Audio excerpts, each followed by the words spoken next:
ஒரே ஒரு 5 லிட்டர் இதய மந்த்ரா கடல் எண்ணெய் பேக் ஒரு மாசம் முழுசுக்கும் அத்தனை சமையல முடிச்சு விடலாம். இதய மந்த்ரா. நிர்வாக திறமையற்ற மேயர் முதல் குற்றச்சாட்டு. அதற்கு உதாரணமாக ஒரு சிறிய உதாரணம். தொடர்ந்து 4 மாதங்களாக குறிப்பிட்ட தேதியில் மன்ற கூட்டத்தை நடத்த முடியவில்லை. முதலில் ஒரு தேதியை அறிவித்து மன்றம் நடப்பதாக அஜெண்டா கொடுக்குறாங்க. மறுபடியும் 3 நாள் தள்ளி வச்சு அஜெண்டா கொடுக்குறாங்க. மாதத்தில் ஒரு நாள் நடக்கிற கூட்டத்துக்கு ஒரு முறை நிர்வாக திறமை இல்லாத மேயரால் கூட்டத்தை நடத்த முடியல. இது நிர்வாக திறமையின்மையுடைய முதல் குற்றச்சாட்டு. அடுத்ததாக கடந்த மாதம் உங்களுக்கு எல்லாமே தெரியும், எந்த விதமான அதாவது எதிர்க்கட்சிகளுடைய வேலை உண்மை நிலையை மக்களுக்கு விளக்குவது தான்.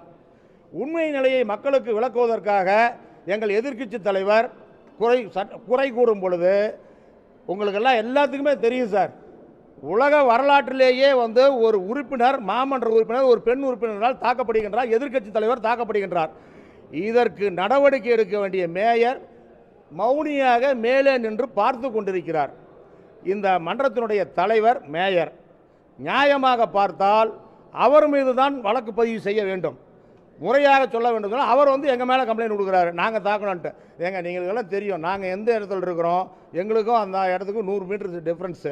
எங்கள் மேலே கம்ப்ளைண்ட் கொடுத்து எங்கள் மேலே வழக்கு பதிவு செய்யப்பட்டிருக்கிறது. நாங்கள்லாம் உயர்நீதிமன்றத்தை நாடி பெயில் வாங்கிட்டு வந்திருக்கிறோம். ஆனால் எந்த விதமான அடித்தவர்கள் அழகாக சிரித்து கொண்டிருக்கிறார்கள். அடி வாங்கிய நாங்கள் கோர்ட்டுக்கு அலைஞ்சிக்கிட்டு இருக்கிறோம். இது அராஜக திமுக ஆட்சியினுடைய அட்டகாசத்தையும் இதை காண்பிக்கின்றது. அதோட முதல் குற்றவாளியான மேயரே எங்கள் மேலே கம்ப்ளைண்ட் கொடுக்குறார் சார். இது எந்த விதத்தில் நியாயம்? தலைமை தாங்கி இந்த பிரச்சனையை தீர்க்க வேண்டிய இடத்துல இருக்கக்கூடிய மேயர் முதல் குற்றவாளியாக கருதப்படுவார். விசாரணையின் முடிவில் எஃப்ஐஆர் போட்டிருக்கிறாங்க, அவருடைய கம்ப்ளைண்டுடைய அடிப்படையில் எஃப்ஐஆர் போட்டிருக்கிறாங்க. அந்த அடிப்படையில் விசாரணையுடைய முடிவில் முதல் குற்றவாளி மேயர் தான், தவறான தகவலை சபைக்கும் மக்களுக்கும் தந்த மேயர் முதல் குற்றவாளி என்பதை வழக்கு பதிவு செய்யப்படும். இந்த ஆளுங்கட்சியில் அந்த வாய்ப்பு கிடைக்கவில்லை என்றாலும் தனியாக நீதிமன்றத்தை நாடி அவர் மீது வழக்கு தொடுப்போம், அவரை ராஜினாமா செய்ய வைப்போம் அல்லது பதவி நீக்கம் செய்ய வைப்போம் என்பதை உங்களுக்கு இங்கே தெரிவித்த கடமைப்பட்டிருக்கின்றேன். அதே போல் எங்கள் சகோதரி போன மாதம் தாக்கப்பட்டிருக்கிறாங்க. பெண்களுக்கு பாதுகாப்பு இல்லாத மாமன்றம் இது. வெளியில தமிழ்நாட்டில் தான் பெண்களுக்கு பாதுகாப்பு இல்லைன்னாலும் இங்க மன்றத்தில் மக்களாக தேர்ந்தெடுக்கப்பட்ட பிரதிநிதிக்கும் மன்றத்தில் பாதுகாப்பு இல்லாத விடியா திமுக அரசாக கண்டித்து நாங்கள் வெளிநடப்பு செய்கிறோம்.